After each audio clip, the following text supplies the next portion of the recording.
Shardul Pooran సన్ రైజర్స్ను దించేశారు. ఐపీఎల్లో బౌలీ కొట్టిన లక్నో హైదరాబాద్పై ఘన విజయం. Player of the match Shardul Thakur 4 వికెట్లు 34 పరుగులు.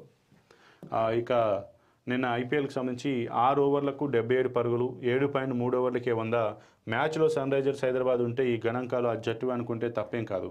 ఎందుకంటే ఐపీఎల్లో ఆ జట్టు జోరు అలాంటిది. కానీ ఈ గణాంకాలు లక్నో సూపర్ జైంట్స్వి, అది ఛేదనలో.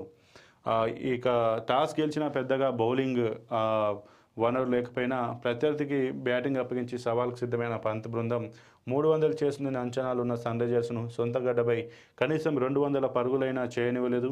శార్దూల్ ఠాకూర్ 4 వికెట్లు తీసి 34 పరుగులిచ్చి ప్రత్యర్థి జట్టును వెనువిరిస్తే అతడి స్ఫూర్తితో మిగతా బౌలర్లు హైదరాబాద్ పనిపెట్టారు. నికోలస్ పూరన్ 26 బంతుల్లో ఒక్కడు చెలరేగిపోయిన వేళ లక్నోకు ఎదురలేకపోయింది. ఈ సీజన్లో సూపర్ జైంట్స్కు ఇదే తొలి గెలుపు. నిన్న హైదరాబాద్ వేదికగా జరిగినటువంటి ఉప్పల్ స్టేడియంలో జరిగినటువంటి మ్యాచ్లోనైతే సొంత గడ్డలో సన్ రైజర్స్కి అయితే పరాభవం తప్పింది.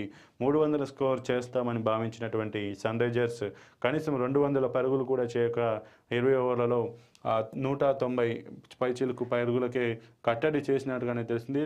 దీంతో లక్నో తమ తొలి బోని అయితే తమ యొక్క ఖాతానైతే తెరిచినట్టుగానైతే తెలుస్తుంది. ఇక ఇది ఐపీఎల్కి సంబంధించి. అలాగే రీతికకు రజితం ఆశ